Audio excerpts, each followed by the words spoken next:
Gregg was a student at Northwest Rankin High School, where her mother was a teacher. On March 19, 2024, Carly had gotten into a minor altercation with one of her friends at school that morning. The 14-year-old returned from school with her mother, 40-year-old Ashley Smiley, later that day to their home in Brandon, Mississippi, in the 200 block of Ashton Way, like she had countless times before. Minutes after arriving, Carly did the unthinkable. She went into her parents' bedroom while her mother was in her room and retrieved her mother's .357 Magnum gun that was under the mattress. Carly hid it behind her back and walked to the other bedroom where her mother was in.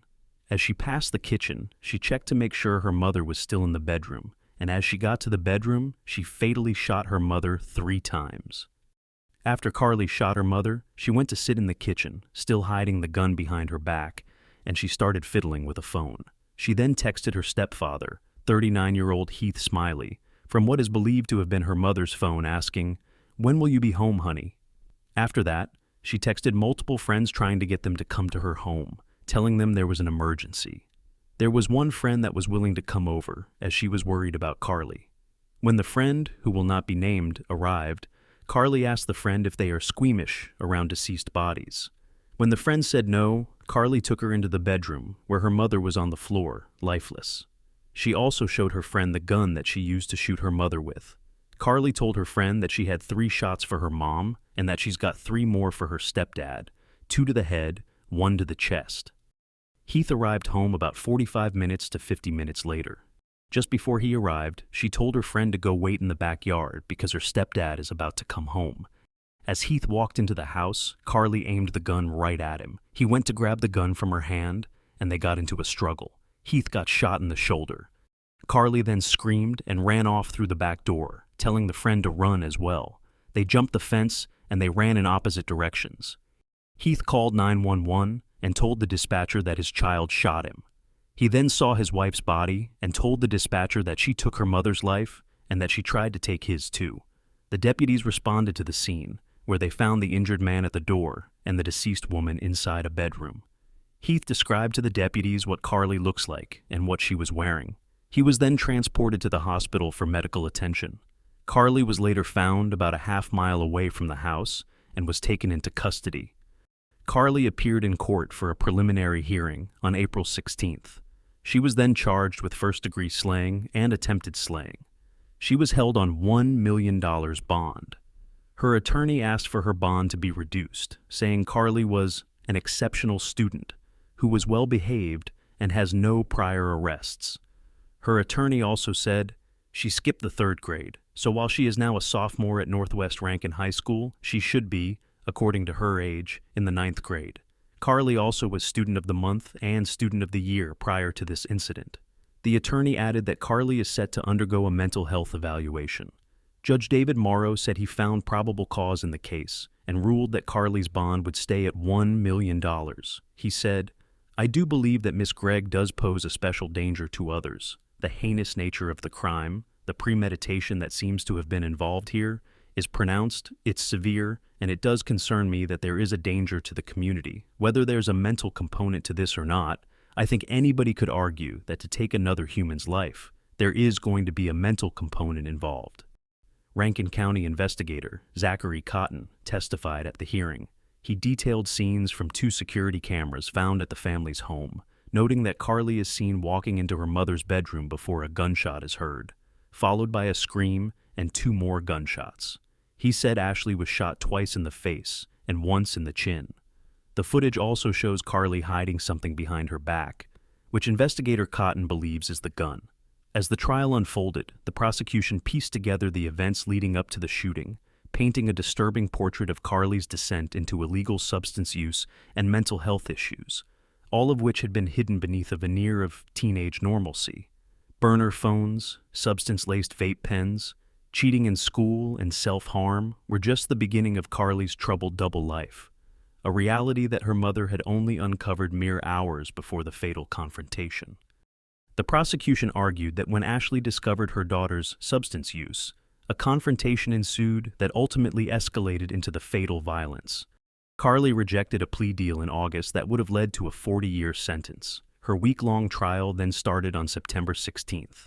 The defense team attempted an insanity defense by alleging that Carly was experiencing a mental health crisis.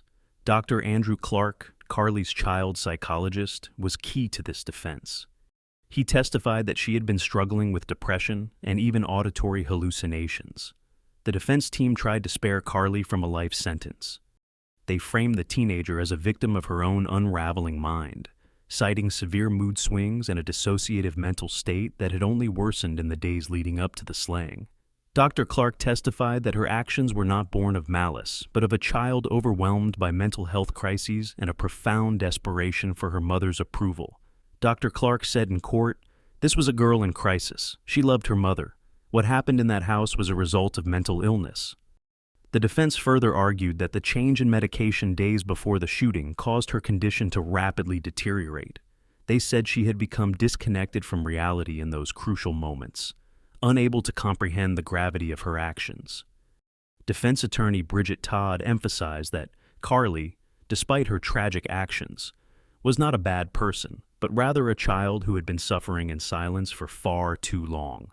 Dr. Amanda Gugliano, the director of forensic evaluation services at the Mississippi State Hospital at Whitfield, spent several hours evaluating Carly after she was arrested, with Carly's attorney present. Dr. Gugliano had a discussion with Carly about hearing voices.